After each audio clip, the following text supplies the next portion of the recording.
Je vais commencer par des remerciements. Je remercie la Société historique d'avoir bien voulu me laisser s'exprimer devant ce cénacle réuni ce soir. C'est avec grand plaisir que je me retrouve à nouveau devant les membres de la société. Je remercie aussi l'association des étudiants en histoire. Je suis très content d'ailleurs qu'il y ait ce couplage entre les étudiants et puis les passionnés d'histoire. Les étudiants étant aussi passionnés d'histoire par définition. Et donc, la EH elle a appris les choses un petit peu au débeauté, hein, mais son président, effectivement, m'a permis d'organiser, que ce soit organisé techniquement de manière absolument idoine. Alors, je vais vous parler effectivement de Charles VI ce soir, hein, que vous voyez ici représenté dans cette sculpture. Et de sa folie, la folie de Charles VI. Alors, nous sommes le 5 août 1392. Il fait chaud, très chaud. L'armée royale vient de quitter Le Mans. Elle s'étire sur une route, dans une plaine sablonneuse, et commence à atteindre la forêt. Les troupes sont sorties par le sud-ouest. Je vais revenir bien sûr... c'est pour aller vers la Bretagne. Et le roi a pris la tête de l'armée, il est présent bien sûr. Il chevauche même à l'avant. Ses oncles, je vais y revenir aussi, les ducs de Bourgogne et de Berry, restant plus en arrière avec le gros des troupes, pour ne pas l'incommoder avec la poussière soulevée par le pas des chevaux, en cette journée particulièrement chaude. Son frère est là aussi. Vous voyez déjà, on a les principaux personnages. Son frère, le duc d'Orléans, de 4 ans son cadet, n'est pas loin. L'hoste royal, l'armée si vous préférez, se dirige vers la Bretagne.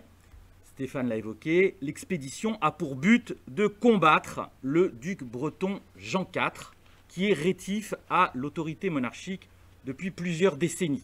Je ne vais pas revenir sur tous ces conflits, parce qu'en en fait, il y a vraiment une raison décisive.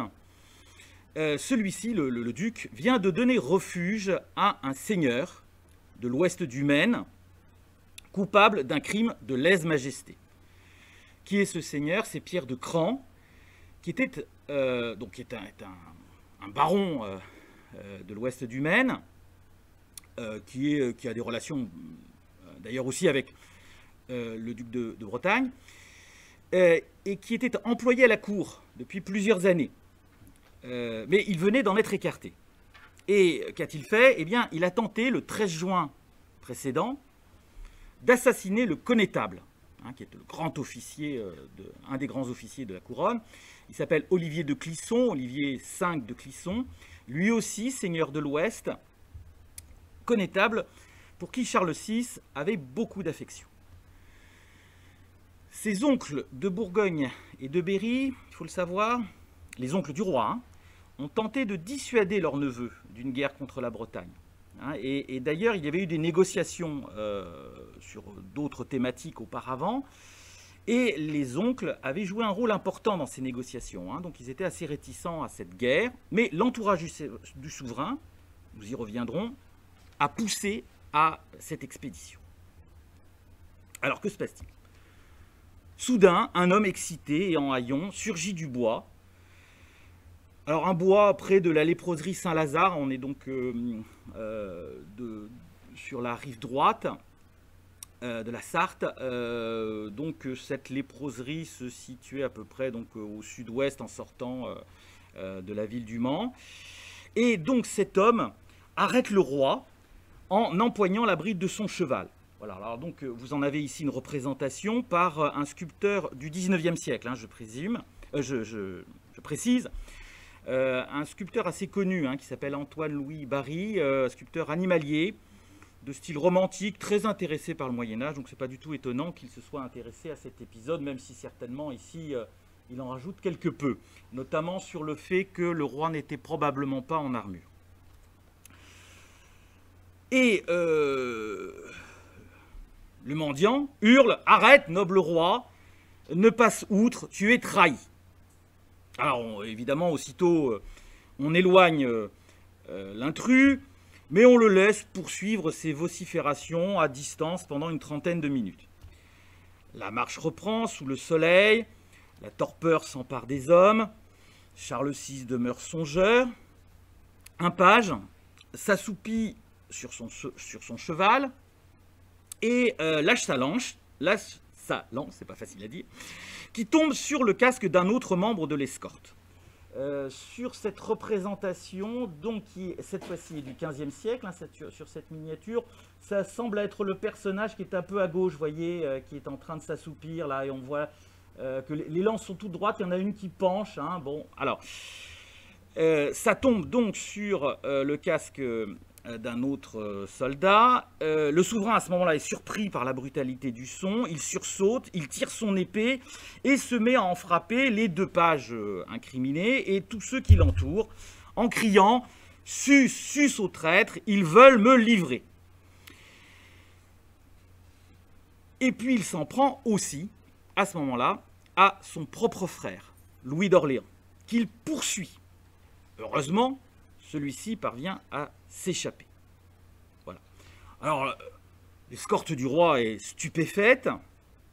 Dans cet épisode, il y a quand même 4 hommes qui ont été tués, au final. Hein, parce qu'on n'ose pas arrêter le roi. C'est le roi. On cherche à le stopper, hein, dans cette fureur qui le prend. Mais premièrement, il reste dangereux. Hein, il est tout à fait habile au métier des armes.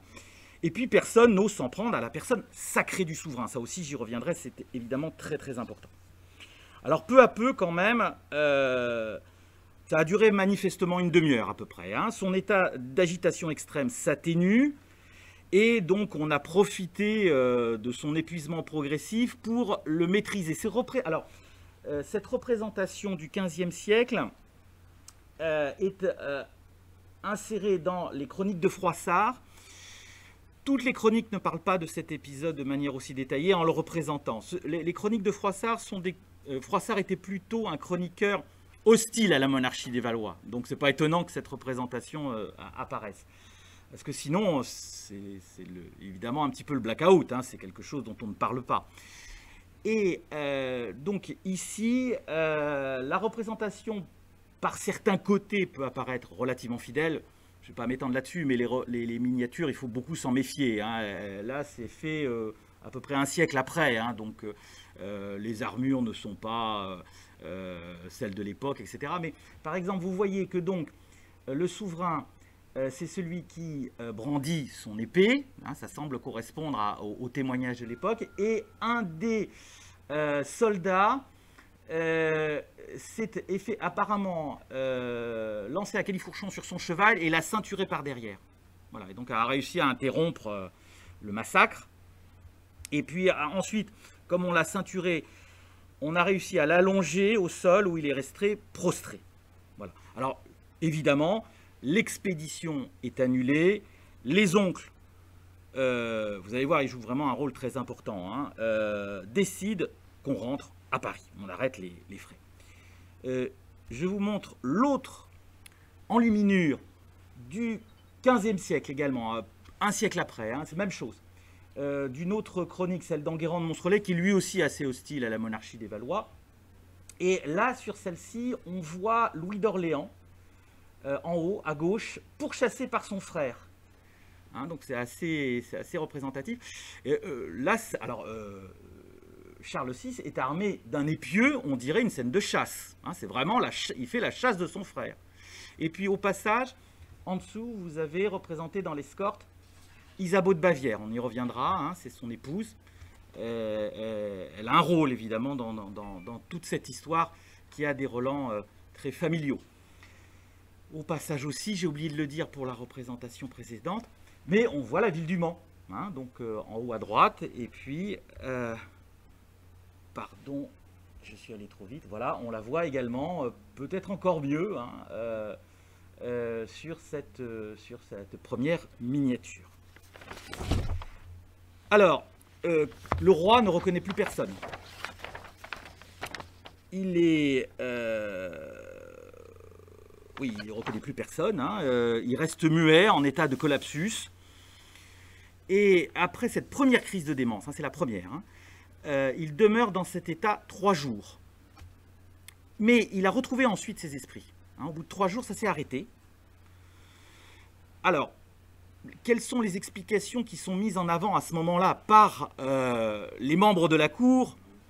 Qu'en pensent les ducs? En tout cas, retranscrit par les chroniqueurs. Il est vrai que Charles VI avait, dans les mois qui précèdent, connu une période de surmenage. On va y revenir aussi, il s'est beaucoup activé. Et en plus, il était tombé malade. Alors, d'après ce qu'on peut déduire des chroniques, les symptômes ressembleraient à quelque chose comme une typhoïde. Vous voyez, donc c'était pas n'importe quoi. Et quand il est arrivé au Mans, il est logique qu'il vienne au Mans pour aller évidemment faire, je ne me suis pas attardé là-dessus, pour aller faire une expédition en Bretagne, mais ça a été le lieu de rassemblement de l'armée, le Mans. Donc, quand il est arrivé au Mans, il était encore fiévreux. Voilà. Et il avait déjà proféré quelques propos étranges. Donc ça n'arrive pas comme ça, mais évidemment, nous avons le privilège donc au Mans d'avoir le site où a eu lieu la première crise de démence du roi. Et alors en fait ce qui se passe c'est que on s'interroge bien sûr, mais le retour à la lucidité du souverain apaise les inquiétudes. Et on met cet accès de folie sur le compte de cette mauvaise fièvre. Ça a quand même tué 4 hommes, mais bon, voilà. Et aussi peut-être de la boisson. Il faisait très chaud et le roi aimait bien boire et il avait beaucoup bu. Voilà, donc il peut y avoir des explications comme ça de prime abord. Alors il y a 4 hommes qui ont été tués, le roi a fait pénitence. Bon, voilà, il a été lavé de ce péché parce que quand il reprend ses esprits, il est quand même un petit peu inquiet de ce qu'il a pu commettre. Il se remet peu à... Alors, il revient à la... Il reprend ses esprits, mais il lui faut du temps pour se remettre peu à peu. Il limite ses activités. Et alors, j'en viens tout de suite aux conséquences. C'est que l'année suivante, en juin donc 1393, une nouvelle crise est intervenue, qui a replongé le roi dans un état où il ne peut plus en fait gouverner. Voilà. Et à nouveau, donc, il a guéri.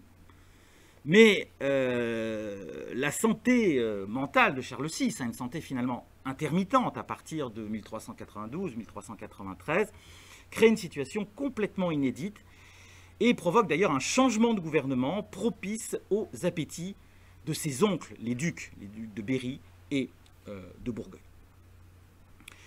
Les princes vont en fait profiter de la faiblesse monarchique pour prendre le pouvoir ou reprendre le pouvoir et se disputer la tête du royaume. D'autant que les crises se multiplient. La première crise du Mans est évidemment importante, mais il y en a eu beaucoup d'autres.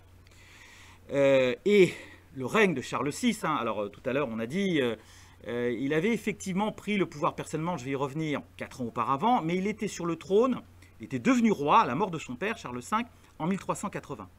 Or le règne de Charles VI dure 42 ans. 42 ans.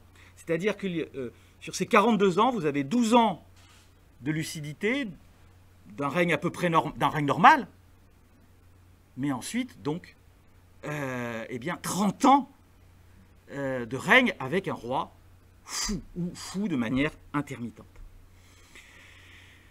Voilà, donc sa mort n'intervient qu'en 1422, et durant toute cette période, vous avez des périodes de folie et de moments de retour à la raison, où il tente en fait à chaque fois de réparer les dégâts.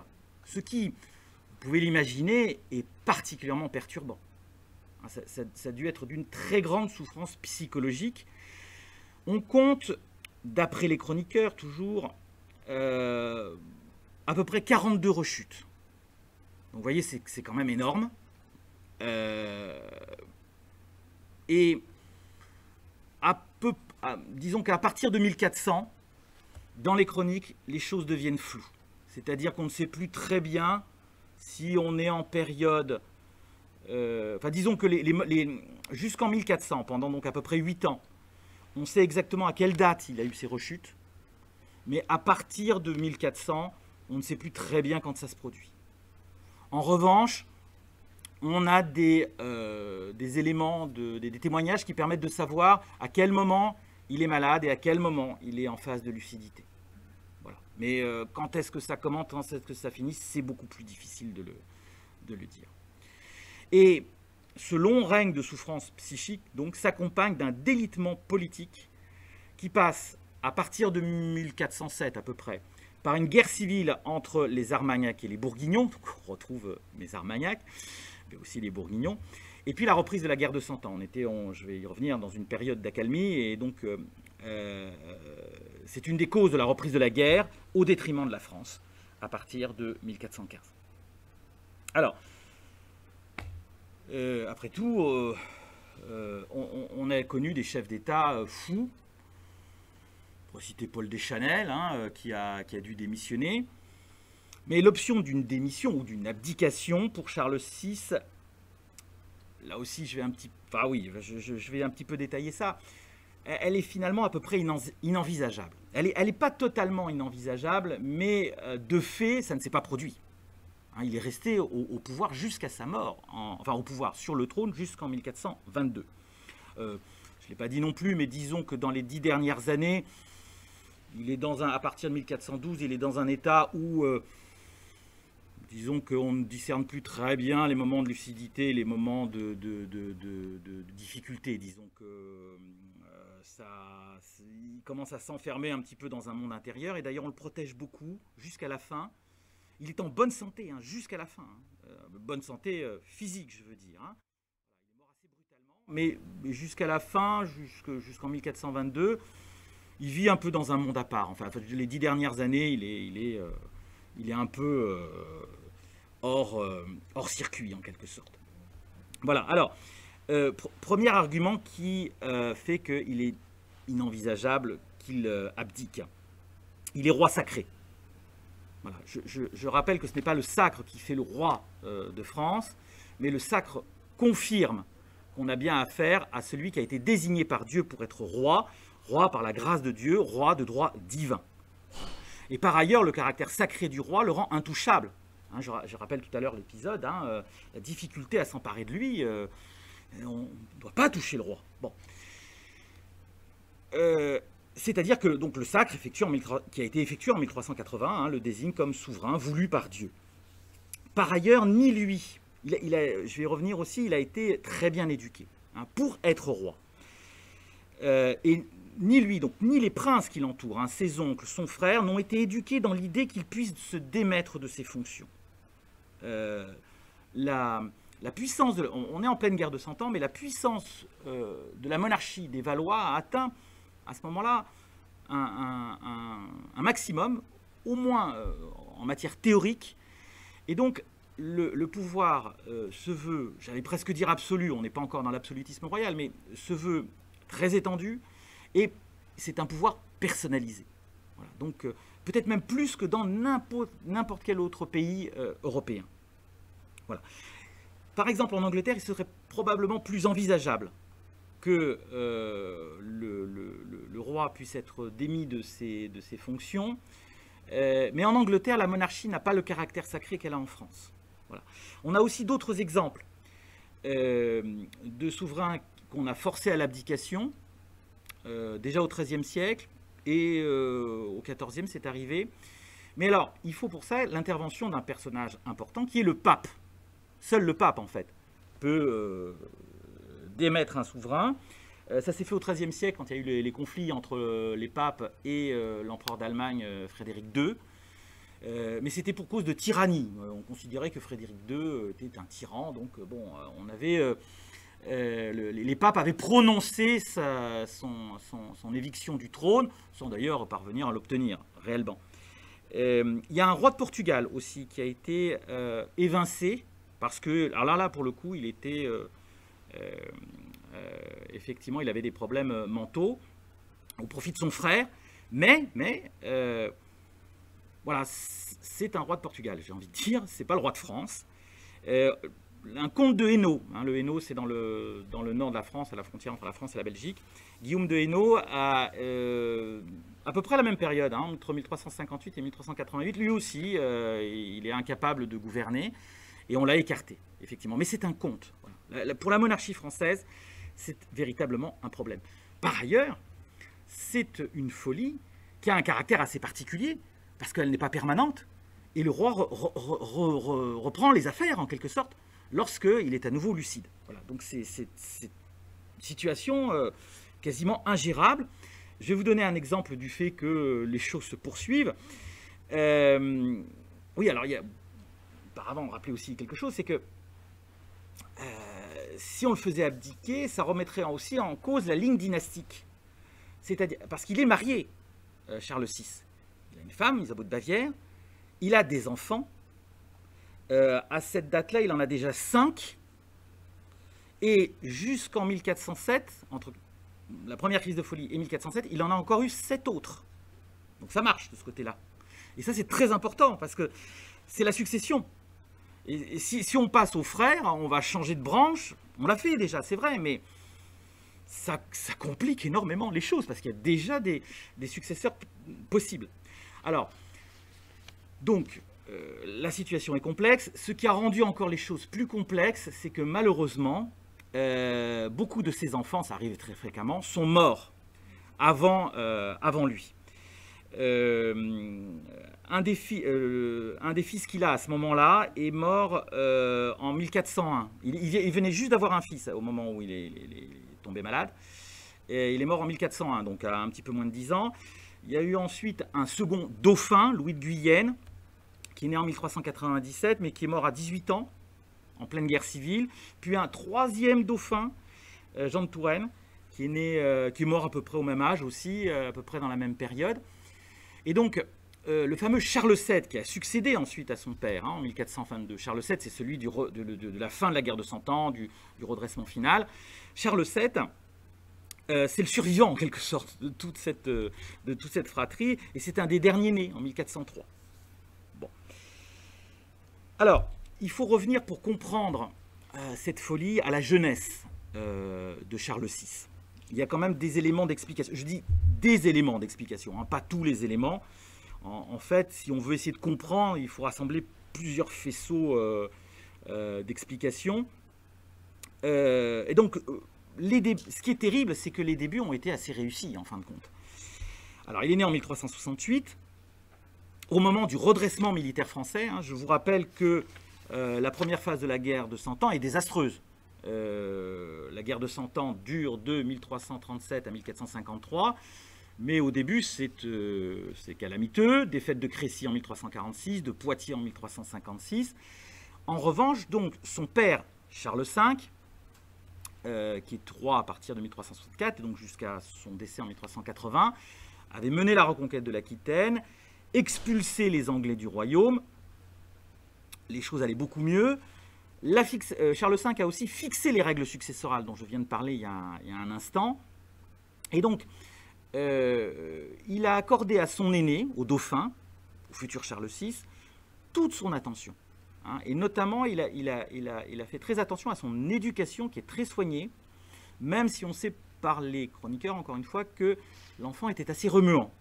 Bon, peut-être un peu hyperactif. Bon, après tout, ça n'explique pas que ça puisse dégénérer en démence, mais il a été confié à un précepteur qui a joué un rôle très très important, qui s'appelait Philippe de Mézières, qui a eu une carrière assez extraordinaire, qui a fait des croisades, qui a été conseiller du roi, et qui l'a initié à l'art de gouverner, et qui est en même temps aussi très très pieux. Il le sensibilise aux idéaux chevaleresques, ça c'est assez important, et à l'idéal de croisade. Ça aussi, c'est quelque chose qui a été un des axes fondamentaux de la vie de Charles VI, et qui est peut-être une des causes de son malheur. Alors, il y a quand même un point un petit peu noir, c'est sa mère, Jeanne de Bourbon, qu'il a eu assez tardivement, à 30 ans seulement. Charles V, d'ailleurs, était très très embêté, elle n'arrivait pas à avoir d'enfant avec sa femme. Le couple avait manifestement quelques difficultés, et elle a connu, elle aussi, un accès d'aliénation mentale de plusieurs mois en 1375. Et elle est morte en accouchant d'un énième enfant en 1378. C'est-à-dire que quand Charles VI monte sur le trône, donc il monte sur le trône quand son père Charles V meurt, en 1380, il n'a que 12 ans, et sa mère est décédée. Donc il est orphelin, il se retrouve avec son petit frère, le futur duc d'Orléans, Louis. Mais évidemment, alors, c'est une jeunesse assez heureuse, par certains aspects, enfin, protégée, on va dire. Mais effectivement, il y a eu probablement par tous ces biais quelques traumatismes. Alors, on le voit ici, alors, lors du couronnement. C'est d'ailleurs une des représentations classiques des couronnements des rois valois. La cérémonie à Reims se déroule magnifiquement bien. Il est sacré assez vite parce qu'en fait, Charles V avait essayé de se prémunir contre l'influence de ses frères. Et les frères de Charles V, quand Charles V décède, veulent vraiment prendre le pouvoir. Hein. Le roi est mineur, donc ils veulent profiter de la minorité pour en fait assumer une régence. Et donc ils l'ont fait sacré très vite pour modifier un peu le conseil de régence. Voilà. Bon, bref. Donc ce sont ses oncles paternels qui prennent le pouvoir. Louis Ier d'Anjou, mais qui est mort assez vite en 1384.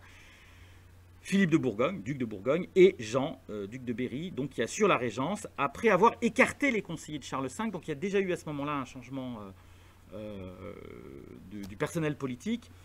Et ils ont gardé le pouvoir pendant 8 ans. Hein, donc c'est allé au-delà de sa minorité. Donc ça recoupe ce que disait Stéphane tout à l'heure, c'est-à-dire que pendant les 8 premières années, ce n'est pas lui qui gouverne, mais ses oncles. Et assez rapidement, le duc de Berry et le duc de Bourgogne qui sont présents au Mans quand sa folie se déclenche en 1392. Alors, encore une représentation de Charles VI en costume de sacre, avec la main de justice et le sceptre. Même s'il ne gouverne pas réellement à cette période-là, il a quand même probablement déjà conscience de ses devoirs et il est mêlé aux affaires politiques, je vais vous le montrer. D'autant plus que la période n'est pas si simple. Il y a eu victoire contre les Anglais, les choses vont beaucoup mieux. La guerre n'est quand même pas tout à fait finie. Il y a des trêves, mais bon, il y a aussi encore des combats. Et puis, le pays est en fait épuisé à ce moment-là. Au début des années 1380, un fort vent de révolte antifiscale souffle sur le royaume, éreinté par la guerre, la peste, ou les retours de peste et la famine. Alors, les oncles ont quand même surmonté ces problèmes. Exemple, en 1382, oui c'est ça, dans le nord de la Flandre, les Flamands se sont révoltés, ils sont écrasés à la bataille de Rosbeck. Alors, Charles VI a à ce moment-là 14 ans, il est impatient, il veut aller au combat, mais son oncle, Philippe le Hardi, duc de Bourgogne, alors l'emmène avec lui, il est duc de Bourgogne et comte de Flandre, hein, donc il est vraiment concerné par toute cette affaire-là. Il permet à son neveu d'assister à la bataille, mais Philippe le Hardi, il a, comment dirais-je, il a eu des expériences malheureuses. En 1356, il était avec son père à la bataille de Poitiers, et le père, qui s'appelait Jean de Lebon, de Philippe le Hardi, a été fait prisonnier.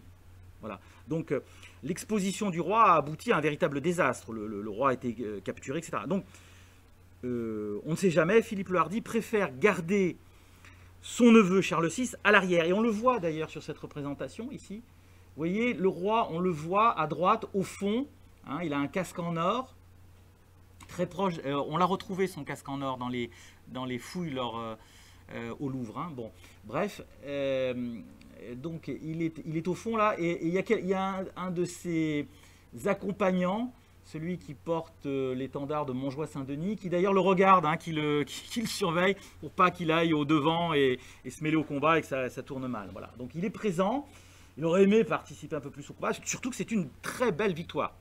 Enfin, si je puis me permettre l'expression, en tout cas les Flamands sont écrasés, ils ont été pris de tous les côtés, ça se voit un petit peu sur la représentation, ils ont été littéralement comprimés, hein, ils n'ont pas eu la possibilité de manœuvrer, et donc les troupes françaises les ont écrasés.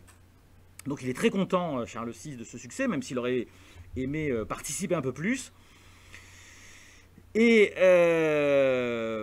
voilà, donc en même temps, le duc de Bourgogne joue à ce moment-là pour lui une sorte de rôle de père de substitution, hein, en le tenant à l'arrière, suivant d'ailleurs les principes du père de Charles VI, Charles V, hein, qui n'a jamais participé à aucun combat pour éviter les risques que je viens d'évoquer. Alors, toutefois, Charles VI en a probablement nourri une frustration. Hein, comme je vous l'ai dit, il a été éduqué avec l'idéal chevaleresque. On est encore beaucoup à ce moment-là dans l'idée de combattre selon les règles de la chevalerie. Et voilà, c'est peut-être un des éléments qui peut expliquer une forme de frustration et qui a pu jouer dans le déclenchement de ces problèmes psychiques. Alors, la victoire de Rosbecq facilite pourtant le rétablissement de l'autorité monarchique, d'autant plus que les villes de Rouen et surtout de Paris s'étaient révoltées également. Et vous voyez ici une représentation de l'entrée de Charles VI à Paris au début de l'année suivante, après sa victoire à Rosbecq. Alors les Parisiens, là cette fois-ci en gros, capitulent, le laissent rentrer dans la ville. Et là aussi, hein, on le préserve, hein, on le met un petit peu en arrière. Vous voyez, il est là-bas au fond, mais il arrive en défilant avec les troupes victorieuses de Rosbecq à l'intérieur de Paris pour montrer aux Parisiens qu'il est fini de rire en quelque sorte et qu'il faut maintenant obéir au roi. En outre, la conjoncture finalement à la fois politique, militaire et économique s'améliore. Comme j'ai dit, il n'y a pas de paix définitive avec les Anglais, c'est un petit peu dommage, mais on négocie beaucoup avec eux, des trêves sont signées. Le roi de l'époque, le roi d'Angleterre de l'époque Richard II, a même épousé en 1396 une des filles de Charles VI. Vous voyez, donc les perspectives sont assez bonnes, hein, et cette période de la fin du XIVe siècle et du début du XVe siècle est marquée par une certaine reprise économique. C'est un intermède dans la guerre de 100 ans en quelque sorte. Et donc, qui plus est, en 1388, je reviens encore sur ce que disait Stéphane, effectivement, Charles VI prend personnellement le pouvoir.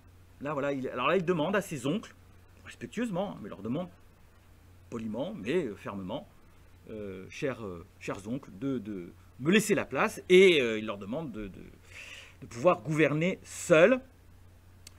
Il a envie manifestement d'être ce roi tel qu'il est représenté, tel que la monarchie des Valois entend l'affirmer, un roi de guerre et un roi de justice qui impose son autorité. Il est vraiment imprégné de cet idéal royal. Et il reprend d'ailleurs en 1388 les conseillers de son père, que l'on qualifie péjorativement de marmousets. Vous avez peut-être entendu parler de cette expression, c'est le nom que l'on donne aux anciens conseillers de Charles V, donc qui avaient été évincés en 1380 et qui reviennent en 1388 avec la prise de pouvoir personnelle par Charles VI, pour un laps de temps assez court, parce qu'ils ont été à nouveau évincés quand les oncles ont repris le pouvoir grâce à la maladie de leur neveu. Voilà. Et parmi ces hommes, qu'on appelle donc les marmousets, ces conseillers, il y a Jean de Montagu, Bureau de la Rivière, Jean Le Mercier, il y a justement Olivier de Clisson. Hein, le connétable est un des personnages phares du gouvernement de cette période, et Charles VI a toute confiance en lui. Vous voyez, les orphelins de père et de mère, Charles VI, son père de substitution pendant sa jeunesse reste encore son oncle, le duc de Bourgogne, et là, en fait, Olivier de Clisson, c'est le grand frère, en quelque sorte. Et donc, voilà pourquoi il tient à aller châtier le coupable et châtier aussi le duc de Bretagne qui aurait donc hébergé Pierre de Cran. Voilà, donc l'explication de l'expédition. Et les marmousets, vous allez le voir aussi, l'ont poussé un petit peu à ça, mais il en avait envie finalement. Hein, je reprends cette expression de roi de guerre, roi de justice. Il y a une injustice qui est faite, son connétable est attaqué de manière très lâche, il faut qu'il punisse. Voilà. Et donc c'est pour ça qu'il tenait à cette expédition. Et alors, pour en finir avec cette période-là qui précède sa folie, la période des marmousets est une période très importante parce qu'il y a eu d'intenses réformes intérieures qui ont été menées, notamment en matière financière. Et puis, c'est un gouvernement qui a une politique extérieure qui repose sur 3 axes. Et vous allez le voir, et Charles VI adhère complètement à ces 3 axes. Hein, il est en adéquation complète avec les idées des marmousets. Et c'est probablement parce qu'il enregistre beaucoup de déceptions vis-à-vis de ça qu'il se retrouve dans cet état, là, au début de 1392, un état qui peut être, en quelque sorte, un ferment de sa future folie. Alors, ces 3 axes, c'est assez simple. La paix avec l'Angleterre. On a trouvé le moyen d'arrêter la guerre de 100 ans. Pourquoi faire? Pour, en fait, des objectifs beaucoup plus bien supérieurs. le lancement d'une croisade. Voilà, il faut essayer de lancer une croisade. On pense encore beaucoup aux croisades à cette époque-là, même si on n'en fait plus beaucoup. Hein, les grandes croisades se sont terminées au XIIIe siècle avec Saint-Louis, mais on rêve encore d'aller combattre le Turc, l'Ottoman. Et puis il y a un troisième objectif, c'est restaurer l'unité des chrétiens qui sont divisés. Car depuis 1378, en Occident, il n'y a plus un seul pape, mais deux papes. Un pape à Avignon et un pape à Rome. Voilà. C'est ce qu'on appelle le grand schisme d'Occident. Et ça perturbe évidemment beaucoup la chrétienté occidentale. Il faut absolument trouver une solution. En fait, cela est grandement dû à l'action de la France, qui a poussé à l'élection d'un autre pape, parce que le pape Urbain VI qui avait été élu ne convenait pas. Je fais vite. Hein, et donc soutient Clément VII. Mais on se rend compte maintenant que cette situation est intenable, c'est pas possible, il faut en finir. Alors l'idée, encore à ce moment-là, c'est de faire le voyage de Rome. C'est-à-dire monter une expédition pour pousser le pape qui est à Rome à démissionner et mettre celui qui était à Avignon sur le trône pontifical et le faire reconnaître définitivement. Voilà, bon, donc ça fait quand même de gros objectifs. Alors, est-ce que ça va réussir? Charles VI rêve d'une union des princes français autour de lui pour intervenir en Italie avec le duc de Bourgogne, hein, Philippe le Hardi, avec lequel il n'a pas rompu hein, complètement, avec Jean de Berry aussi, qui en plus est allié, par remariage, est allié au clan des Marmousets, donc il est tout à fait dans le coup. Le pape d'Avignon, bien sûr, n'attend que ça. Il y a un autre oncle encore, il a beaucoup d'oncles, Charles VI, Louis de Bourbon, qui est considéré comme un chevalier exemplaire qui participerait à cette expédition vers Rome. Il a un cousin aussi qui s'appelle Louis d'Anjou, Louis II d'Anjou, qui est comte de Provence et qui aspire à récupérer le trône de Naples. Son frère Louis d'Orléans s'est marié avec une Visconti, Valentine Visconti, qu'on appelle la plus belle femme d'Europe. Et il a aussi, donc, Louis d'Orléans, l'idée de se tailler un royaume en Italie du Nord. Charles VI peut aussi peut-être rêver, en allant à Rome, de se faire couronner empereur. Pourquoi pas? C'est pas impossible. Voilà. Donc, des perspectives fastueuses, mais tout ça, finalement, échoue. Premièrement, en 1390, il y a eu une tentative de croisade en Tunisie, commandée par son oncle, Louis de Bourbon, mais qui s'est heurté à la place forte de Mahdia en Tunisie et qui a complètement échoué. En 1389, le pape de Rome est mort. On a espéré que ça permette de résoudre le problème. Pas du tout. Un autre pape romain a été élu, Boniface IX. Et puis quand on commence à monter l'expédition pour aller à Rome et l'en déloger, on est obligé d'abandonner parce que les Anglais disent « Ah non, non, non, attendez, attendez. Si vous faites ça, nous on reprend la guerre. » Or, je vous rappelle, dans les trois axes de la politique, il y a certes en finir avec le grand schisme, mais il y a aussi la paix avec l'Angleterre. Donc si on fait l'un contre l'autre, ça ne marche pas. Voilà. Donc c'est un peu le serpent qui se mord la queue. Et donc finalement on abandonne. Voilà, hein. Donc les Anglais nous brident en quelque sorte. Je parle du XIVe siècle. Hein. Aucune allusion à ce qui peut se produire aujourd'hui, bien sûr.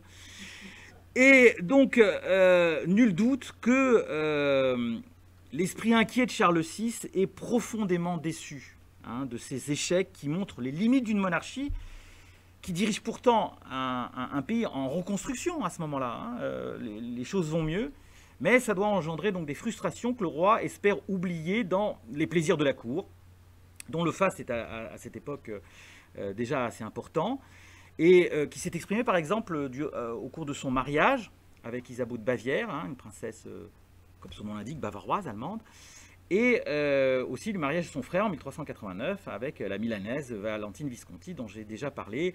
J'ai malheureusement pas de représentation, ça vous aurait peut-être plu, mais bon, voilà, ça manque. Voilà, et en fin de compte, la tentative d'assassinat d'Olivier de Clisson, elle sonnait comme une sorte d'avertissement. Elle révèle des tensions au sein des clans de la cour, et le jeu trouble que semble mener d'ailleurs le frère Louis d'Orléans, hein, qui Lui aussi, d'ailleurs, beaucoup attiré par les femmes. Hein. Ce sont deux jeunes hommes qui aiment bien les femmes, qui aiment bien les fêtes. Il y a aussi probablement des jalousies qui commencent à se mettre en place. Et il est possible aussi que Charles VI se soit rendu compte de quelque chose qui peut entraîner des frustrations. C'est que manifestement, son frère cadet est supérieur intellectuellement. Et ça, on sent une certaine jalousie qui peut expliquer le fait que lors de la première crise, il se soit mis à le pourchasser. Et puis Louis d'Orléans grandit lui aussi, hein, son frère cadet. Il commence à se dire que finalement toute la politique des Marmousets, ça n'aboutit à rien et qu'il vaut peut-être mieux se constituer une principauté. Il commence à jouer son propre jeu en quelque sorte. Voilà. Et donc c'est une déception supplémentaire pour Charles VI qui a été éduqué avec son frère. Voilà. Et ça peut expliquer aussi ce qu'il dit dans La forêt du Mans. Cette atmosphère de compétition, des complots qui se trament, voilà, cette paranoïa qui semble se manifester, elle vient peut-être là. Voilà, donc j'ai évoqué longuement ce contexte, hein, mais ça me semble être un terrain favorable au déclenchement de la crise en forêt du Mans. Alors la première conséquence politique, c'est que le monarque retombe sous la coupe de ses oncles, qui se méfient du cadet Louis d'Orléans, hein, qui tente de l'écarter. Ils sont très présents dans l'entourage du souverain, donc à partir de 1392-1393. Voici deux représentations, donc à gauche de Philippe le Hardi, c'est une représentation du XVIe siècle. Hein. Charles VI au milieu, et puis à droite, Jean de Berry s'est tiré des fameuses très riches heures du duc de Berry, qui sont au musée de Condé à Chantilly.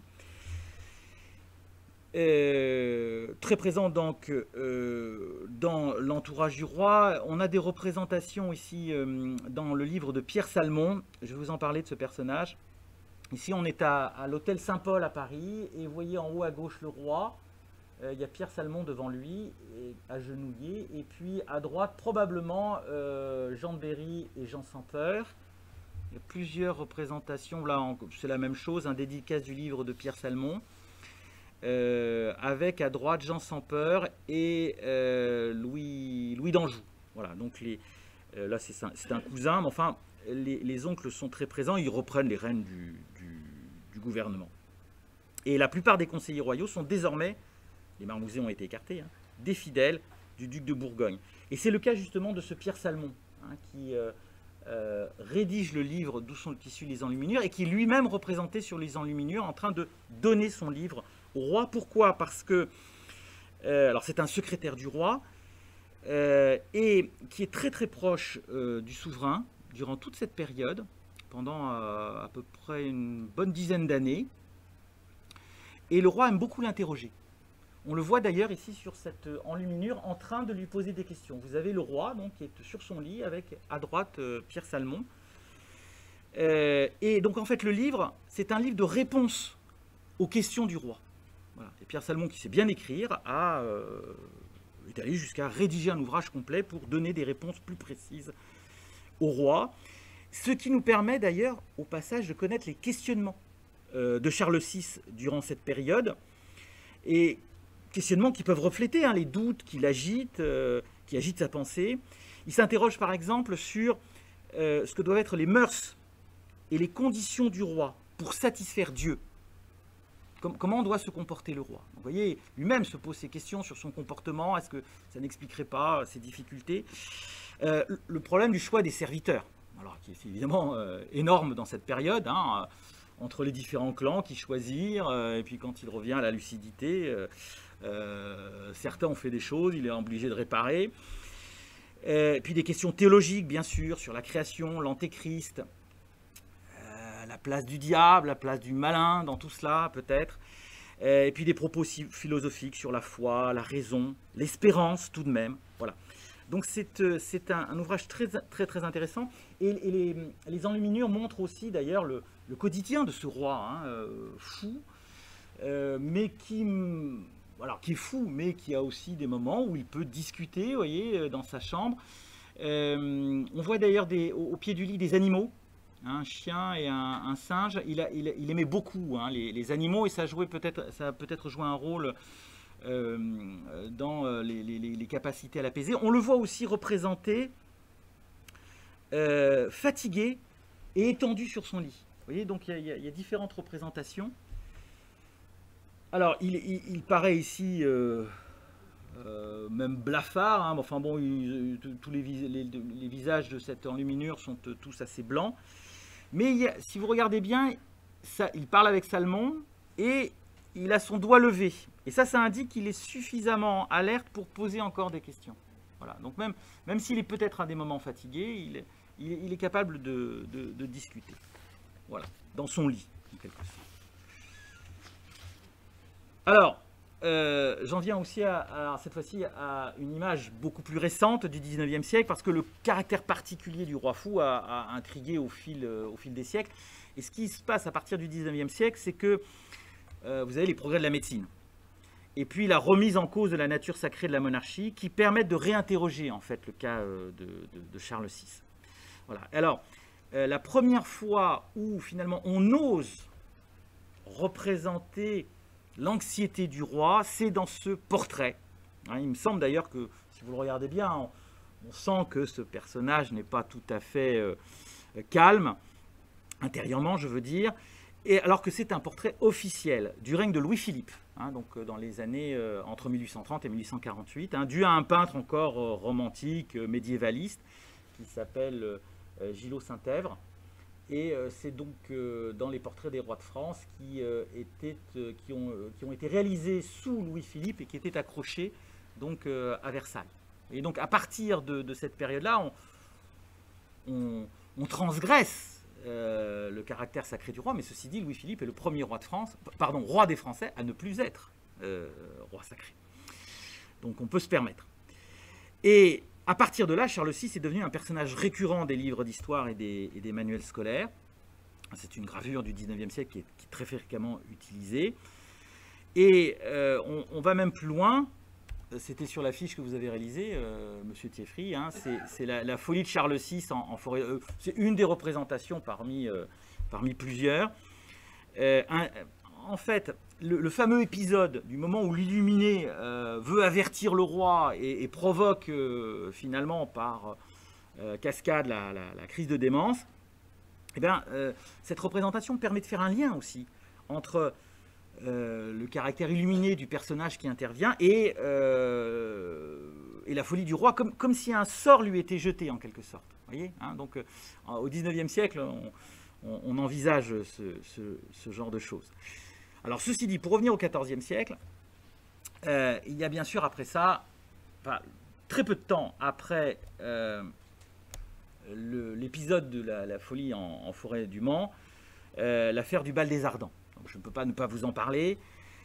Et justement, elle permet elle aussi de mettre en lumière les relations, de mettre en avant des explications, en tout cas des explications pour l'époque. Et surtout dans les milieux cléricaux, on va aller chercher des explications à la maladie du souverain dans une certaine dissolution de la cour. Alors, qu'est-ce que l'épisode du bal des Ardents? Ça se produit toujours dans ce fameux hôtel royal, cette maison royale à Paris, l'hôtel Saint-Paul. Il y a une dame de compagnie de la reine qui se remarie. Elle est assez âgée. Oui, non, elle se remarie, mais avec un homme plus âgé, si je ne me trompe pas. Et vous savez ce qui se passait à cette époque-là, pendant encore plusieurs siècles, quand il y avait un remariage ou un mariage avec un homme plus âgé, les jeunes du village ou ici de la cour font ce qu'on appelle un charivari, ou ce qu'on appelait aussi une mômerie, c'est-à-dire qu'on fait une petite fête pour se moquer du nouveau mari. Voilà. Et donc Charles VI s'est prêté à cette fête, à ce charivari, organisé par il y a 5-6, il y a Charles VI et 5 autres nobles hein, qui s'y prêtent. Alors ils se déguisent en sauvages, on le voit ici, c'est nettement représenté. Alors les sauvages, hein, c'est quelque chose qui est d'inspiration païenne. On voit qu'ils portent des gourdins, c'est très représentatif de l'image qu'on a des sauvages. Donc ils s'attachent les uns aux autres, ils mettent donc des costumes de lin enduits de pois et recouverts de plumes et de poils d'étoupe, donc très inflammable. Alors pourtant l'un des seigneurs, Yvain de Foix, avait prévu les choses et avait demandé à ce que ses serviteurs soient dans la salle à côté avec des linges mouillés au cas où il y a un problème. Et puis on a dit, on écarte les torches, hein, on fait très attention, voilà, et bon, donc on commence à faire les imbéciles devant ces dames. C'est d'ailleurs, on voyait, elles sont à gauche, hein, les dames. Il y a la reine, il y a la jeune femme de Jean de Berry qui est présente aussi, qui va jouer un rôle très très important. Et puis le frère, hein, toujours le frère, hein, Louis d'Orléans, arrive en retard et il est très amusé par tout ça. Mais il n'était pas là au moment où on a dit écarter les torches. Donc lui, il veut voir. Il approche une torche et évidemment, ça s'enflamme. Donc c'est la panique générale. Et puis alors, je vous ai décrit de quoi étaient faits les costumes. Hein, donc malheureusement, ça est allé très très vite. On a sauvé le roi. Je crois qu'il n'était pas attaché aux autres quand même, lui. Et c'est donc la jeune Jeanne de Boulogne qui doit avoir dans les 18 ans à peu près. Elle a eu vraiment une grande présence d'esprit. La nouvelle femme de Jean de Berry, qui lui-même était très âgé pourtant. Donc elle a en fait utilisé sa robe et elle a mis sa robe par-dessus le roi. Et elle l'a sauvé comme ça. Les autres, ils sont tous passés en fait. Hein. Même celui qui avait prévu que ses serviteurs soient à côté, il n'a pas eu le temps, il a fini en torche vivante. Il y en a un qui s'en est sorti en allant se jeter dans le tonneau qui est... D'ailleurs, on le voit là. Hein, est allé se jeter dans le tonneau derrière qui sert pour faire la vaisselle. Voilà. Il a dû casser un peu de vaisselle, mais il s'est sauvé. Hein, voilà. Donc, c'est un épisode particulièrement marquant. Alors, est-ce que ça provoque une nouvelle rechute? Non, parce que ça s'est produit donc au début de l'année 1393. La rechute n'a eu lieu que quelques mois après. Donc c'est pas lié à... Ça ne provoque pas un nouvel accès maladif pour le roi. En revanche, il y a quand même eu déjà la première crise de démence, les Parisiens le savent. Quand ils apprennent cette affaire, ça fait vraiment scandale. Hein, on se dit, mais qu'est-ce que c'est que on traite mal le roi? Comment on peut en arriver à ce qu'il se retrouve dans cette situation plus que tragicomique? Donc ils sont allés protester, ils se sont assemblés devant l'hôtel Saint-Paul, ça commençait à gronder. On proteste contre l'inconduite de la cour, les prédicateurs aussi s'y mettent. Un des chroniqueurs de l'époque, Michel Pintoin, qui est un religieux, d'ailleurs lui dans ses écrits fait un lien très direct entre les débordements de la cour et tout ce qui arrive. Voilà. Et on commence à s'en prendre à Louis d'Orléans, enfin, par la parole au moins. Il est taxé de sorcellerie, de régicide, et il a fait pénitence publique. Voilà. Et le gouvernement, d'ailleurs, tient beaucoup à cette pénitence publique. Hein. Les oncles sont présents pour montrer qu'on se repent d'avoir fait de grosses bêtises, en fait. Et parce que tout ça entache la crédibilité du gouvernement. Voilà. Alors, est-ce que Charles VI, tout de même, n'a pas été quand même peut-être choqué par cette affaire, mais comme je répète, hein, la crise suivante a eu lieu quelques mois après. En revanche, il en a certainement des souvenirs au moment de ces crises, parce que dans certaines de ces crises, même assez fréquemment, les crises sont très très violentes. Hein, donc il est à l'hôtel Saint-Paul, il y vit. Quand elles ont lieu, c'est assez terrible. Et notamment, il se met assez fréquemment à danser de manière obscène, en imitant des cris d'animaux, comme au bal des Ardents. Donc peut-être que ça l'a quand même marqué, si vous voulez. Hein. Alors, son comportement, on peut le qualifier de schizophrénique. Il dort par ailleurs très très peu, hein, Charles VI. C'est aussi, j'ai oublié tout à l'heure de le dire, mais c'est probablement un des éléments qui peut expliquer l'état de fatigue dans lequel il était au moment de sa première crise. Et c'est quelqu'un qui ne dort pas. Hein. Dès qu'on a des informations sur ses activités nocturnes, elles sont denses, il est toujours debout et il s'endort très tard, il se lève très tôt. C'est probablement un élément qui n'a pas favorisé les choses. Quand donc les crises ont lieu, il souffre d'hallucinations, il devient violent, il brise des objets et il manifeste un délire de persécution. On peut même dire en matière médicale qu'il est hypocondriaque au sens où il refuse même qu'on le touche. Hein, il continue à être très violent si on essaie de le toucher. Il est à nouveau paranoïaque, il se dit victime de tentatives d'empoisonnement. Alors c'est vrai que l'empoisonnement, on n'arrête pas d'en parler à cette époque-là. Hein. Il y a des rumeurs incessantes dans la haute aristocratie sur les affaires d'empoisonnement. Et puis alors ça va même plus loin, il affirme ne pas être roi. Non, non, je ne suis pas marié, je n'ai pas d'enfant. Et on le surprend même à gratter sur les vitres ou sur les murs les armes royales et celles de sa femme. Hein. Et quand la reine se montre, vient, il la repousse avec dégoût. Voilà, donc il y a son attitude atteste d'un rejet de la fonction royale et reflète même une forme de dépersonnalisation avec une négation d'identité. Et puis alors, par ailleurs, le fait qu'il repousse Isabeau de Bavière, hein, la reine, ça renforcera par la suite les accusations qui ont traîné contre elle d'adultère. Avec qui? Avec son beau-frère, avec Louis d'Orléans. Donc, vous voyez, quand je parlais d'une maladie dans un cadre familial assez complexe, c'est le moins qu'on puisse dire. Il s'imagine aussi... alors, il dit qu'il s'appelle Georges. Voilà. Il dit, non, non, je ne suis pas roi, je n'ai pas d'enfant, je n'ai pas de femme. Je m'appelle Georges. Et ça fait allusion en fait à Saint Georges, qui est à l'époque la figure tutélaire, le patron des chevaliers.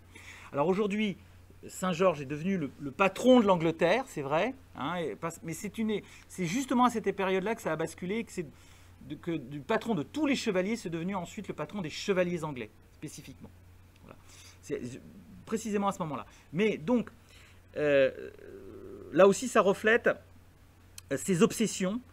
Alors, il dit aussi à certains moments qu'il est un lion qu'on traverse d'une épée. Voilà, donc paranoïa, et en même temps, ça le ramène à ses obsessions chevaleresques initiales. Et peut-être d'ailleurs aussi le lion, la référence à Saint-Georges, sa volonté de faire la paix avec l'Angleterre. Donc, c'est une démence qui laisse transparaître des éléments quand même, hein, véridiques, hein, réels de sa vie. Alors, par ailleurs, il a des troubles de mémoire, d'amnésie.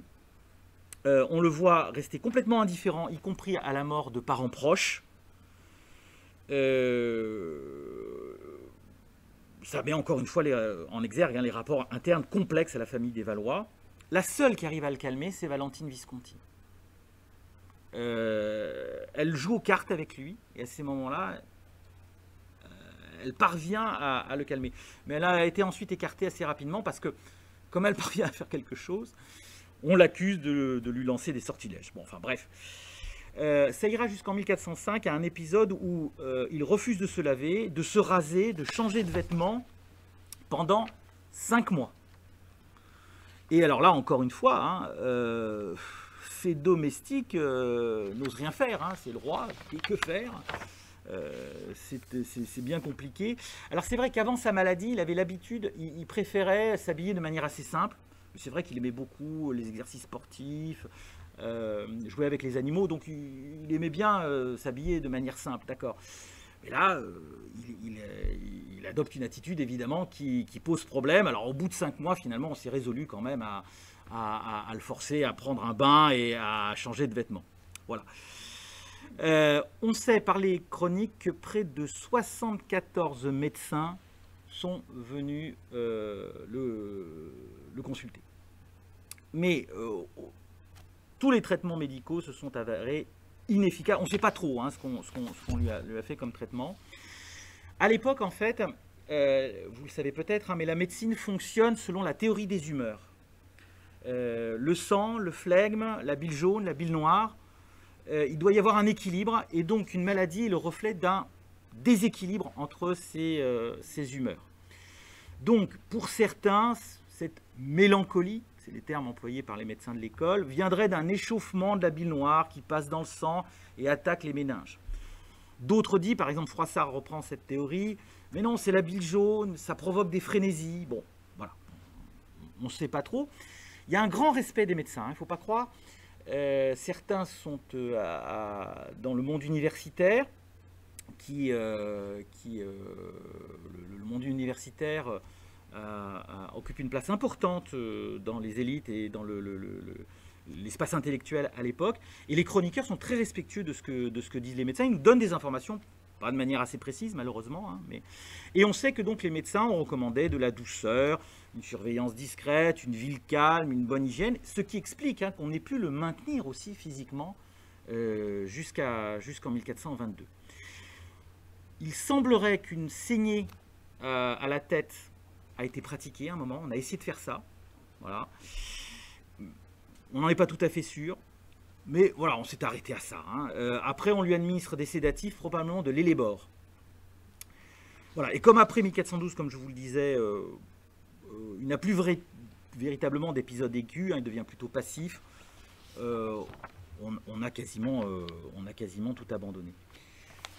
La médecine s'est repenchée sur son cas a posteriori, à partir du 19e siècle, comme je le disais tout à l'heure. Hein. Il y a de grands médecins qui se sont interrogés. Faire un diagnostic à des siècles de distance, c'est très difficile. Entre schizophrénie ou psychose maniaco-dépressive, on hésite beaucoup. Je signale qu'en 1986, un congrès de psychiatrie a eu lieu au Mans sur le cas Charles VI, où on a essayé d'utiliser tous les moyens de diagnostic les plus actuels. Je finirai sur l'aspect religieux des choses, sur tout ce qui tourne autour de la, comment dirais-je, de l'impact qu'a sur les esprits, sur l'ensemble de la population également, cette maladie du roi. Alors, on a quand même essayé d'autres choses. On a essayé la magie et les exorcismes. Voilà, alors, je vous montre ici encore un tableau pompier du 19e siècle, et qui représente un épisode qui s'est effectivement déroulé. En 1397, on a convoqué 2 frères augustins qui disaient on peut guérir le roi en faisant des exorcismes. Voilà. Alors, vous avez ici les 2, ils sont représentés là au fond. Il y en a un qui tient un livre, il y en a un qui est devant un brûloir pour brûler les manifestations du malin. Il y a d'ailleurs un triptyque christique qui est à droite, hein, présent. Bon, voilà. Ça n'a pas du tout fonctionné. En fait, les 2 hommes en ont profité pour vivre à la cour assez aisément. Puis au bout d'un moment, ça s'est très, très mal terminé parce que toutes ces pratiques magiques et exorcistes, hein, même si ce sont des frères augustins, ça ne plaît pas beaucoup aux théologiens et l'Église officielle. On les a finalement arrêtés et décapités. Voilà. Hein, bon, voilà. Donc tout ça ne marche pas. On fait des pèlerinages. On a emmené le pauvre roi au Mont Saint-Michel en 1394, au Puy-en-Velay aussi en 1395. Ça ne fonctionne pas non plus. Son épouse, qu'on a beaucoup accusée et qui, dans l'histoire, a été un peu traînée dans la boue, a fait publiquement prier pour son mari. Elle a fait aussi quelque chose qui va évidemment vous choquer, mais qui semble à l'époque quelque chose qui peut tout à fait, qui pourrait peut-être permettre de sauver le roi. Elle a fait expulser les Juifs du royaume. Hein, on trouve des boucs émissaires, bien sûr. Ce qu'il faut comprendre, c'est que cette folie pose problème, parce que on pourrait se demander si le roi n'est pas possédé par Satan. Bon, on n'ose pas quand même hein, aller jusque-là. En même temps, vous voyez tous les exercices de sorcellerie qu'on essaie sur lui. La faculté de théologie de l'Université de Paris dit oh, c'est pas possible, on ne peut pas faire ça. On se méfie beaucoup des femmes qui sont autour de lui. Il a eu une concubine, une bourguignonne, qui a été avec lui pratiquement jusqu'à la fin, si je ne me trompe pas. Les médecins étaient très favorables à ça. Ils disaient ça le calme, c'est très bien. Là, ses activités continuaient quand même. Hein. Mais les théologiens, eux, voyaient ça d'un très mauvais œil, voyez. Hein. Sa sexualité avec Isabeau de Bavière est très très difficile. Hein. Et pourtant, il a des enfants, hein, jusqu'en 1407. Hein. Donc je ne vous dresse pas le tableau, mais des relations entre le roi et la reine qui ont dû quand même être assez horribles. Hein, parce qu'à des moments, il veut la frapper. On l'en empêche, mais il veut lui taper dessus. Hein, donc les relations dans le lit devaient être assez particulières tout de même. Voilà. Bref, ce que je voulais dire, c'est que on commence à cette époque-là à mettre en place une théorie assez importante, c'est le rapport entre le corps physique et le corps politique du roi. Dans les écrits intellectuels et notamment universitaires de l'époque, la monarchie est vue comme un corps physique. Et donc ici, c'est la tête qui est atteinte. Et donc, ça rend le corps malade. Et le corps, la tête, c'est le roi, le corps, c'est le royaume. Et donc, si le roi est malade, c'est aussi peut-être parce que le royaume est malade quelque part. Voilà, donc il faut essayer de trouver une solution. Il y a une imbrication politique. Hein, c'est une affaire de santé, mais c'est une affaire politique aussi en même temps, hein, sanitaire et politique. Alors Isabeau de Bavière, pour revenir à elle quand même, en 1404, elle a fait réaliser ce que vous voyez devant vous, qui est un véritable joyau d'orfèvrerie en or émaillé, en émail blanc et en argent, qui s'appelle le Goldenes Rüssel, c'est en allemand, le cheval d'or, traduit en français. C'est un autel à la Vierge, à l'enfant. La Vierge, vous la voyez au centre, hein, portant l'enfant. Là, vous voyez un petit peu plus précisément. Je reviens quand même sur la partie basse. Alors, ça s'appelle le cheval d'or parce que donc, dans la partie basse, là, au bas de l'escalier, vous avez donc un palefrenier avec le cheval du roi. Et puis ensuite, en montant les escaliers, vous allez voir mieux hein, sur les autres photos, vous avez le roi agenouillé avec un héros d'armes qui porte, ou un maréchal qui porte le aume du roi, hein, le casque du roi. Voilà. Et le roi, donc, qui est à gauche, est en prière devant l'autel de la Vierge avec l'enfant Jésus dans les bras. Voilà. On le voit un petit peu mieux ici, bien sûr. Voilà. Et alors, c'est un véritable bijou, hein, c'est absolument magnifique. Vous avez représenté également parmi les angelots, en quelque sorte, hein, autour de la Vierge. Vous avez Saint Jean-Baptiste avec un agneau. Vous avez Saint Jean l'Évangéliste, je ne sais pas si vous le voyez à droite, devant le maréchal avec le casque, et qui porte le calice, le Saint Graal. Et puis vous avez, alors ça se voit mal, mais il y a Sainte Catherine à gauche en rouge qui tend une palme vers le Christ. Et tout ça a une signification. Saint Jean-Baptiste et l'agneau, c'est bien sûr l'innocence. Le roi est innocent de sa maladie.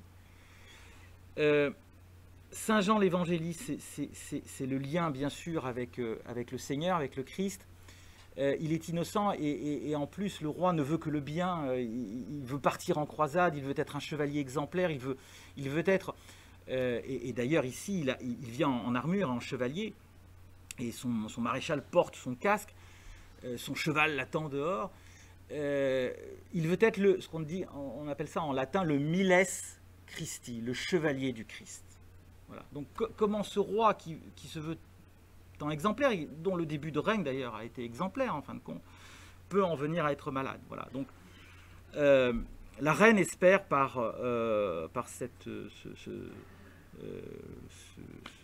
ce travail d'orfèvrerie, en fait, prononcer un véritable vœu de guérison pour le roi. On voit un petit peu plus précisément ici sur la photo le personnage de Charles VI, et de face. Alors, ce véritable bijou est aujourd'hui en Allemagne. Il a été en fait très rapidement cédé au frère d'Isabeau de Bavière, qui l'a ramené en Allemagne et qui l'a confié à la collégiale d'Altötting, qui se trouve près de Salzbourg. Voilà, donc ce que je voulais dire sur les aspects religieux. Ce que l'on peut dire aussi, c'est que, d'ailleurs cette image le montre un petit peu, moi j'y vois quand même la couronne d'épines hein, que porterait ici Charles VI. Le peuple, d'après ce que l'on en sait hein, à travers les chroniques, est tout à fait malheureux de cette situation. Et on fait on procède à des célébrations pour obtenir la guérison du roi. Et la religiosité de cette époque-là se tourne d'ailleurs, c'est un moment majeur dans l'histoire du christianisme français et occidental, se tourne vers la passion du Christ et voit finalement dans la souffrance du roi celle du Christ. Ce qui à terme, peut fournir la rédemption des péchés aussi. Voyez, c'est peut-être un malheur qui a été voulu par Dieu, mais qui, à la fin des temps, en fin de compte, peut permettre d'obtenir la rédemption. Voilà.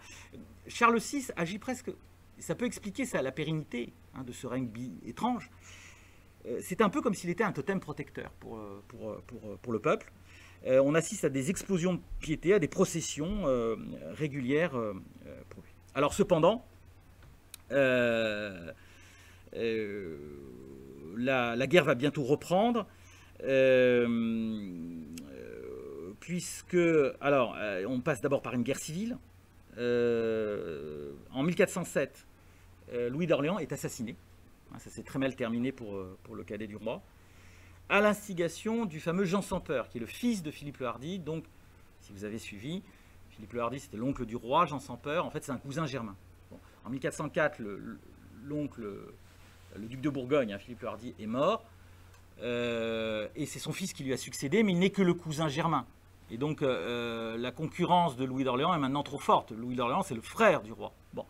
La proximité du parental est importante pour prendre le pouvoir. Donc Jean sans Peur veut le pouvoir et finalement il trouve comme seule solution que de faire assassiner Louis d'Orléans. Et ça enclenche, je ne vais pas aller dans les détails, mais une véritable guerre civile entre princes avec d'un côté les Bourguignons et de l'autre côté une coalition princière anti-bourguignonne, surtout à partir de 1410, et dont le comte Bernard VII d'Armagnac prend la tête. En reprenant le flambeau de la maison d'Orléans, puisque Louis d'Orléans a été assassiné et que ses fils sont encore jeunes. Voilà. Et puis, les Anglais vont, j'allais dire bien sûr, profiter de cette situation, d'un affaiblissement de la France. Les troupes d'Henri V de Lancastre débarquent en 1415 et c'est la bataille d'Azincourt, un nouveau désastre qui permet cette fois-ci au roi d'Angleterre, qui revendique toujours la couronne de France, de conquérir la Normandie, Paris, puis le Maine. Le Maine a été conquis pendant à peu près une vingtaine d'années. Il y a eu des combats très importants durant cette période. Pendant ce temps, les princes français continuent à se disputer. Face aux Anglais, on a du mal finalement à rester tout à fait unis. D'où l'épisode du pont de Montreux en 1419, où Charles VII essaie, donc le fils de Charles VI, essaie de négocier avec le duc de Bourgogne. Ça tourne très très mal. Jean sans Peur est assassiné.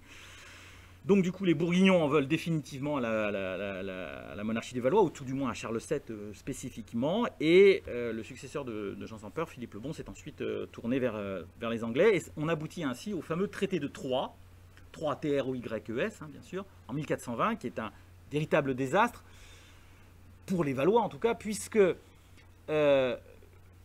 donc il est signé à Troyes, en présence du roi d'Angleterre, Henri V, du duc de Bourgogne, qui est donc désormais son allié, Philippe le Bon, et du roi Charles VI et de sa femme Isabeau de Bavière.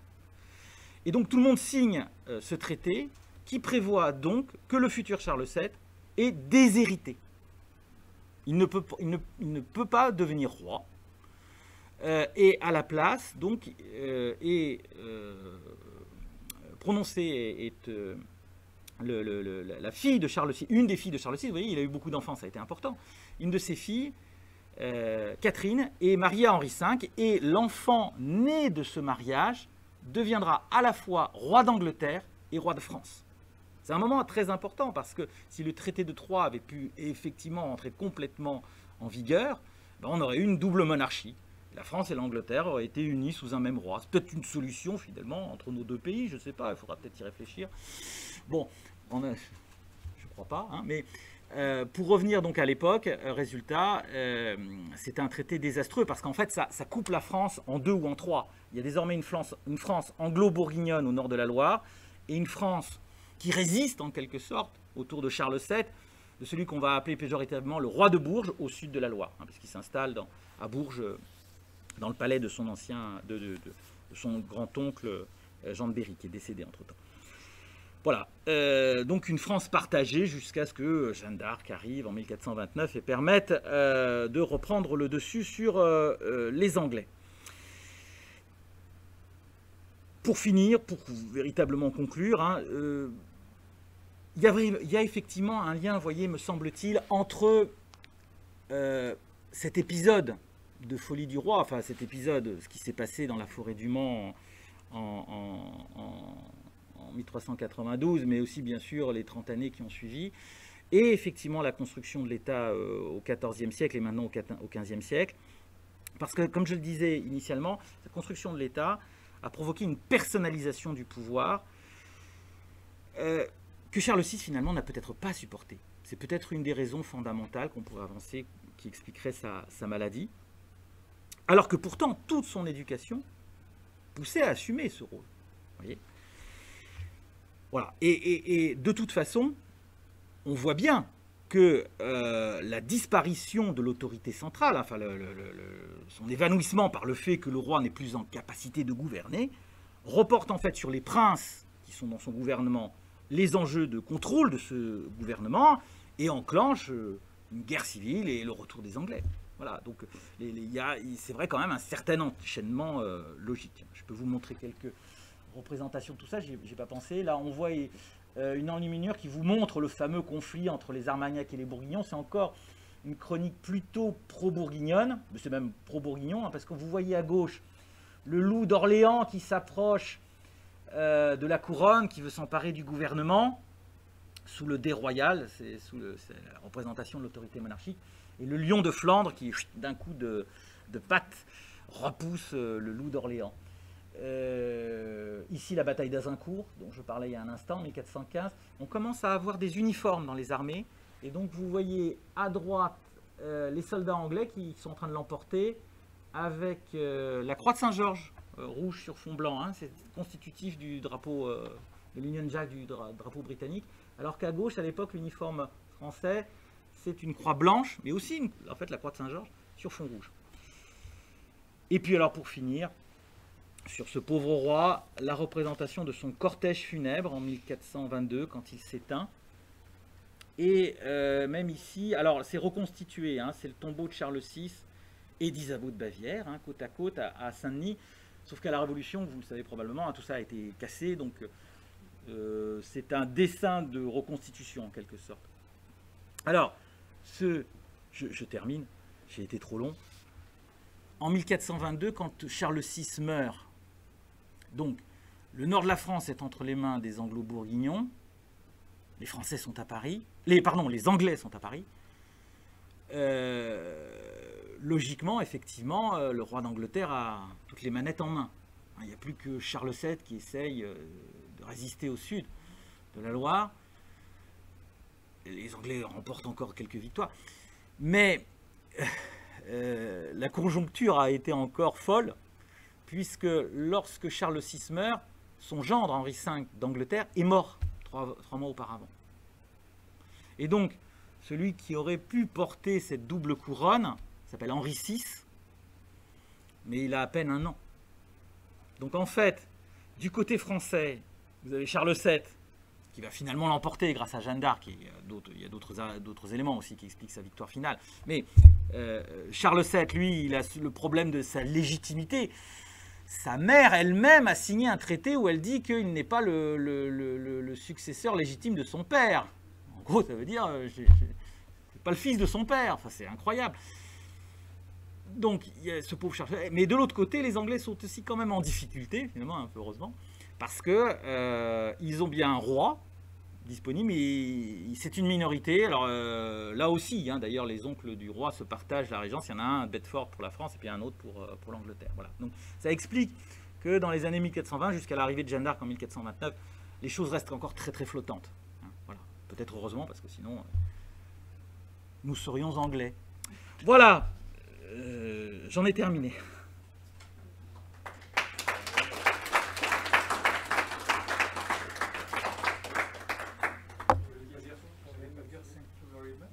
Je t'en prie. Oui, Stéphane va peut-être dire juste 2-3 mots et puis on va prendre toutes les questions. Hein. Merci beaucoup d'avoir brossé ce tableau complexe de l'histoire de la folie d'un roi, des conséquences que cela impose. J'étais très intéressé notamment par cette dimension voilà, que tu évoquais religieuse, un roi sage sacré peut-il être possédé? Ouais. Peut-être d'ailleurs les deux moines qui sont décapités le sont aussi parce que d'une certaine manière, voilà, ils n'ont même pas pu soigner le roi et finalement les décapités s'étaient démontré qu'ils restaient sacrés. Oui, tout à fait. Voilà, donc, oui, oui, bien sûr. donc alors il y a des questions a priori dans la salle j'imagine, mais peut-être aussi. Donc, il y en a une à distance. Alors on commence par celle à distance et puis on prendra dans la salle, hein, bien sûr.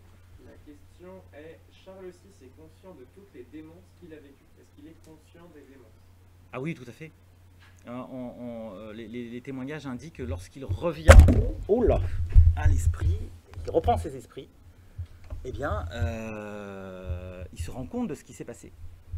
Voilà. Alors, comme je l'ai dit, il reprend ses esprits, parfois il met du temps, hein, donc il est en convalescence.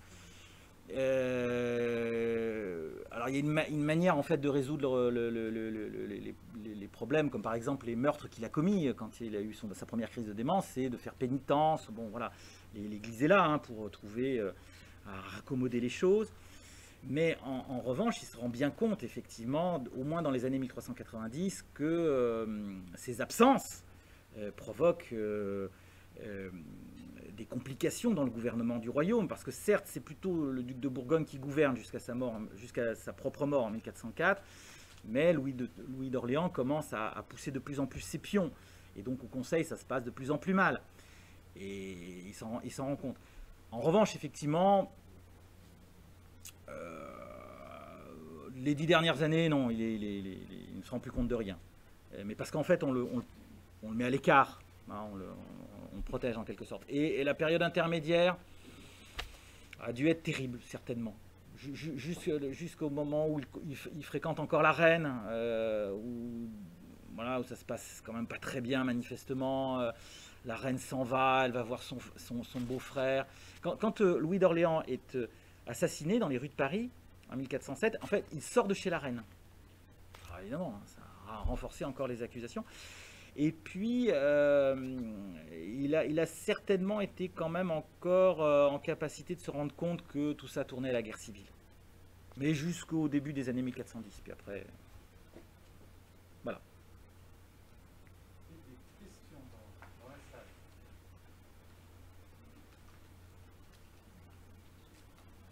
Son travail sur le plan administratif, la perception de l'impôt, l'organisation de la rentrée des impôts, il semble rappeler qu'il n'a pas été nul. Oui, je l'ai dit à un moment, la période 1388-1392 est tout à fait importante. Parce que les Marmousets avaient effectivement ces objectifs de politique extérieure probablement démesurés et qui n'étaient pas réalistes. Mais en revanche, en matière de politique intérieure, ils ont beaucoup œuvré au niveau financier. La plupart d'entre eux... Alors c'est vrai que la figure la plus connue des Marmousets, c'est Olivier de Clisson, le connétable, le militaire. Bon. Mais les autres sont plutôt des financiers. Et des financiers très habiles, et qui alors, c'est pas seulement une question d'habileté, ils veulent effectivement aussi des réformes profondes qui permettent à la monarchie à la fois de subvenir à ses besoins en respectant des principes et en même temps en assurant la pérennité de l'action financière de l'État, dont les actions sont de plus en plus amples et qui nécessitent des besoins. On est dans une période en fait où on passe, où sont mis en place ce que l'on appelle les revenus extraordinaires. Normalement, le roi vit du domaine royal, qui s'est étendu d'ailleurs, qui procure des revenus non négligeables, c'est l'ordinaire, les revenus ordinaires. Et on passe aux revenus extraordinaires, et notamment avec l'invention de l'impôt. Voilà. Ce qu'on a appelé les fouages, la taille, etc. Bon. Ou alors, ça c'est les impôts directs, il y a des impôts indirects aussi, les aides sur les transactions, l'ancêtre de la TVA en quelque sorte si vous voulez. Et alors, les Marmousets ont des principes et il faudrait quand même que le roi soit pas trop taxateur, enfin que la monarchie ne soit pas trop taxatrice. Il faut essayer de trouver le moyen, parce qu'il y a eu des révoltes antifiscales très fortes hein, dans les villes, à Paris, à Rouen, etc. au début des années 1380, elle est trop quoi. Bon. Donc, les principes, c'est pas trop de taxation, peut-être passer surtout par les impôts indirects, peut-être pas par les impôts directs, il y a tout un débat là-dessus, c'est très, très, très important. Et en même temps aussi quand même, trouver le moyen d'assurer les dépenses de l'État. Et par-dessus se pose d'ailleurs aussi le problème des frais de la cour, qui sont de plus en plus importants. J'ai parlé de ces fêtes fastueuses, etc. C'est vraiment très important. Donc vous voyez, tout ça se mêle avec un jeune roi qui a quand même envie de s'amuser aussi. Donc c'est passablement complexe, mais il y a au moins une volonté de réorganiser, de poser des principes et de mettre en place des réformes qui sont très intenses. Là, en 1392, tout s'est arrêté. Puisqu'ensuite les princes n'ont eu comme seul objectif que de prendre le contrôle du gouvernement pour justement prendre le contrôle des finances. Hein. Et c'est certainement pas en fait pour en revenir à des principautés indépendantes. Non, non, non, ce qu'ils veulent, Berry, Bourgogne, Orléans et les autres, ce qu'ils veulent, c'est surtout contrôler le gouvernement. Et même d'ailleurs en plus, on peut reprocher à Jean sans peur d'avoir peut-être déclenché la guerre civile en faisant assassiner Louis d'Orléans, mais en fait il était un peu coincé parce que dans sa propre principauté, en Flandre ou en Bourgogne, il avait besoin de l'accord de la monarchie pour prélever les impôts. Donc de toute façon, il était un petit peu coincé. Voilà. Et la question fiscale est vraiment une question effectivement très importante. Elle aboutira à la fin de la guerre de 100 ans avec Charles VII, à la mise en place d'un impôt régulier. C'est à ce moment-là que les Français ont accepté l'impôt régulier, l'impôt permanent, qui permet de financer une armée permanente, de l'emporter sur les Anglais et de créer l'État royal. À la fin de la guerre de 100 ans. Je vous en prie. D'autres questions? Moi, j'en aurais une sur les sources, parce que tu évoques ces événements en effet de la maladie que l'on connaît finalement relativement bien. Par les chroniques principalement, y a-t-il eu pour autant un ou des médecins qui ont, je dirais, écrit spécifiquement sur... voilà, non, non, non, on n'a pas de source directe. C'est vraiment ce qui manque. On n'a aucune source directe. J'ai dit 74 médecins, on disait des physiciens à l'époque, hein, pour les médecins, qui se succèdent au chevet du roi. Mais on a donc des éléments à travers les chroniqueurs de l'époque qui s'intéressent à la question, qui respectent beaucoup le travail des médecins, mais on n'a pas de témoignage direct de la part des médecins. Donc c'est en cela que poser un diagnostic est éminemment difficile.